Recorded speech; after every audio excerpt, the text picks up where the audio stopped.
നിങ്ങളുടെ favourite shows ഇനി ഒരിക്കലും മിസ്സാവില്ല. ഇപ്പോൾ C5 കാണും നിങ്ങളുടെ ഫേവറേറ്റ് ഷോസ് തികച്ചും സൗജന്യമായി. സേമിയ പായസേ നിന്റെ അമ്മവന് ഭയങ്കര ഇഷ്ടാ. എത്രത്തോളം അവനത് ഇഷ്ടമാണെന്ന് പായസം കാണുമ്പോ അവന്റെ റിയാക്ഷനിൽ നിന്ന് നിനക്കത് മനസ്സിലാവും. അവളോട് കുറച്ചു ദിവസങ്ങളായി നിനക്ക് അനുകമ്പ കൂടിക്കൂടി വരുന്നത് ഞാൻ ശ്രദ്ധിക്കുന്നുണ്ട്. അങ്ങനെ തന്നെ വേണം. ഋതുമോളോട് നീ കൂടുതൽ അടുക്കണം. നിനക്ക് അവളോടുള്ള ദേഷ്യമൊക്കെ ഇങ്ങനെ ഇല്ലാതാവുന്ന ദിവസങ്ങൾക്ക് വേണ്ടിയാ ഞാനും ഇത്രയും നാള് കാത്തിരുന്നത്. ഋതുമോൾക്ക് എന്തായാലും സന്തോഷാവും. ചേച്ചി എന്തൊക്കെയാ പറയുന്നേ? എനിക്ക് അവളോടുള്ള സമീപനത്തിൽ യാതൊരു മാറ്റവും ഇല്ല. എന്തിനാ പ്രതാപ അവളുടെ കാര്യത്തിൽ നിനക്ക് ഇത്രയും വാശി? ഇനി എത്ര ദിവസം അവളോട് കാണും? നിനക്ക് അല്പ സ്നേഹത്തോട് പെരുമാറിയാൽ എന്താ? ചേച്ചിക്ക് മറ്റെന്തെങ്കിലും പറയാനുണ്ടോ? ആ രാജു, ഷോപ്പിങ്ങിന് പോലെ എല്ലാവരോടും റെഡിയാവാൻ പറയും. ശരി സർ.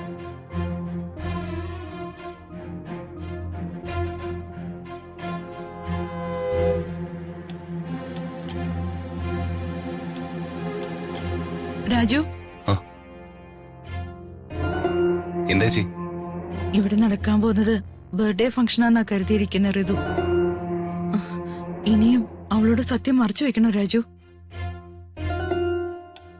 ബർത്ത്ഡേ ഫംഗ്ഷനല്ല, വിവാഹ നിശ്ചയം നടക്കാൻ പോകുന്നെന്ന് ഞാൻ അവളോട് പറയട്ടെ?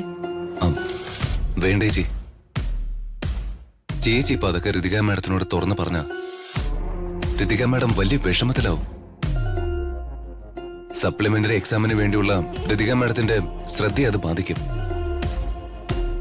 എക്സാമിന് ജയിച്ചാലല്ലേ അശ്വിനുമായിട്ടുള്ള കല്യാണം നടക്കൂ.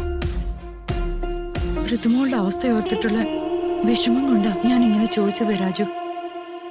നമ്മളെല്ലാവരും സത്യം മറച്ചുവെച്ച് പാവം ആ കുട്ടിയെ വിഡ്ഢിയാക്കിക്കൊണ്ടിരിക്കുക. മനസ്സിനുള്ളിൽ സത്യം മറച്ചു വെച്ചുകൊണ്ട് എനിക്ക് അവളോട് സന്തോഷത്തോടെ സംസാരിക്കാനാവുന്നില്ല രാജു. നാളെ എല്ലാം അറിയുമ്പോ അവൾ എന്നോട് ചോദിക്കില്ലേ, ചെറിയമ്മയും എല്ലാം മറച്ചു വെച്ചോണ്ട് അവളെ പറ്റിച്ചില്ലേന്ന്? ശരി ചേച്ചി, എനിക്ക് ചേച്ചിയുടെ വിഷമം മനസ്സിലാവുന്നുണ്ട്. പക്ഷേ എല്ലാം ഋതിക മാഡത്തിന്റെ നല്ലതിനു വേണ്ടിയല്ലേ? ഈ പ്രശ്നങ്ങൾക്കും പ്രയാസങ്ങൾക്കും ഇടയിൽ നിന്ന് ഋതിക മാഡം രക്ഷപ്പെടണമെന്ന് ചേച്ചിയല്ലേ ഇടയ്ക്കിടെ പറയാറ്. അങ്ങനെ ഋതിക മാഡം രക്ഷപ്പെടണമെങ്കിൽ തൽക്കാലം നിശ്ചയത്തെക്കുറിച്ച് നമ്മൾ ആരും ഋതിക മാഡത്തോട് പറയരുത്. നീ പറഞ്ഞത് ശരിയാ രാജു. ഇനിയിപ്പോ ഋതുമോൾ ഇതെല്ലാം അറിഞ്ഞാലും അവളെ കാര്യങ്ങൾ പറഞ്ഞു മനസ്സിലാക്കാൻ ഞാൻ ശ്രമിക്കാം.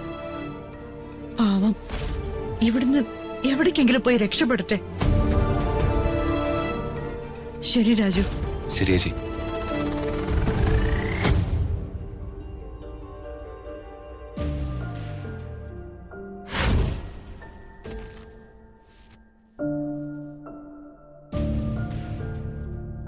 അമ്മേ, അല്ല അമ്മേ, നമ്മളും ഷോപ്പിങ്ങിന് പോയി അമ്മയ്ക്ക് ആവശ്യത്തിന് സാരികളും എനിക്ക് ആവശ്യത്തിന് ഡ്രസ്സും വാങ്ങി ഷോപ്പിംഗ് എൻജോയ് ചെയ്യാനാണോ ഉദ്ദേശം? സൽപുത്ര, നീ ഇങ്ങനെ ആവേശപ്പെടാതെ. നിന്റെ അമ്മാവനെ എങ്ങനെ ഷോപ്പിംഗിൽ നിന്ന് ഒഴിവാക്കണമെന്നാ ഞാൻ ആലോചിക്കുന്നേ. അതെങ്ങനെ? അതൊക്കെ ഉണ്ട്, നീ കണ്ടോ. ദിവ്യ, ദിവ്യ ഇങ്ങ വന്നേ. എന്താ മാഡം? നീ പോയി വേഗം കുറച്ച് സേമിയ പായസം ഉണ്ടാക്ക.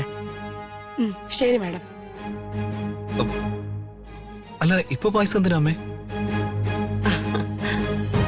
പായസത്തില് വിഷം കലക്കാനാണോ പ്ലാൻ ചെയ്തിരിക്കുന്നത്? അല്ലട മോനെ, പായസത്തിലല്ല.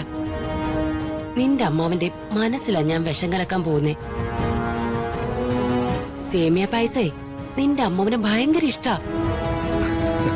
എത്രത്തോളം അവനത് ഇഷ്ടമാണെന്ന് പായസം കാണുമ്പോ അവന്റെ റിയാക്ഷനിൽ നിന്ന് നിനക്കത് മനസ്സിലാവും.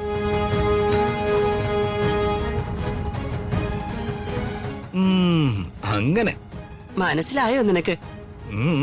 മനസ്സിലായി അമ്മേ. അമ്മ ഒരു ജീനിയസാ.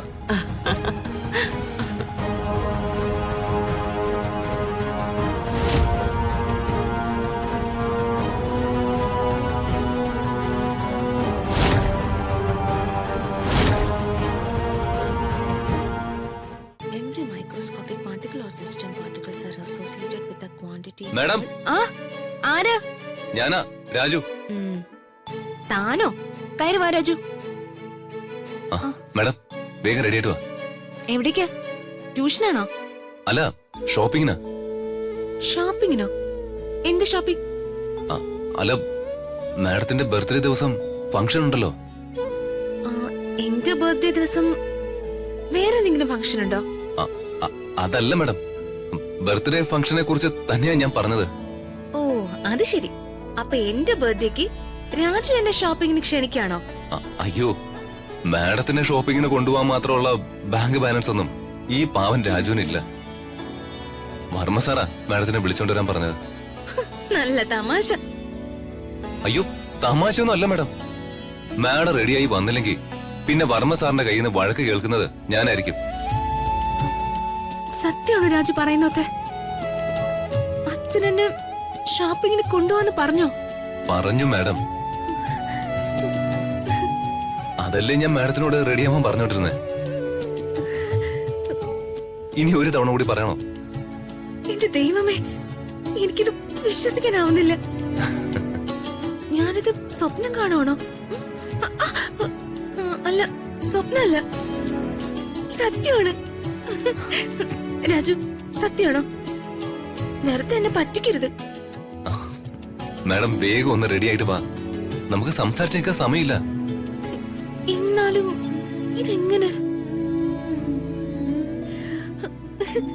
എന്റെ ദൈവമേ, നീ എനിക്ക് അത്ഭുതങ്ങൾക്ക് പിറകെ അത്ഭുതങ്ങൾ സമ്മാനിക്കുകയാണോ? രാജു, ഞാൻ ഇപ്പൊ തന്നെ റെഡിയായി വരാം. പാവം ഋതിക മാഡം, ഷോപ്പിംഗ് സമയത്ത് നടക്കാൻ പോകുന്ന വിവാഹത്തെക്കുറിച്ച് എങ്ങാനും മാഡം അറിഞ്ഞ അതോടെ ഈ സന്തോഷമൊക്കെ പോവും. എല്ലാ സത്യങ്ങളും മറച്ചു വെച്ചതിന് എന്നോട് എങ്ങനെയാവും ഋതിക മാഡം പ്രതികരിക്കുന്ന? ഞാൻ കുറച്ചു കഴിഞ്ഞിട്ട് അങ്ങോട്ട് വിളിച്ചോളാം.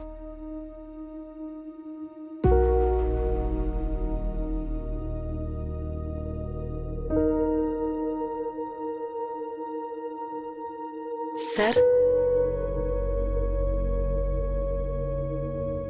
എന്താ ഇത്? പായസം. എന്ത് പായസം? പാൽപായസം.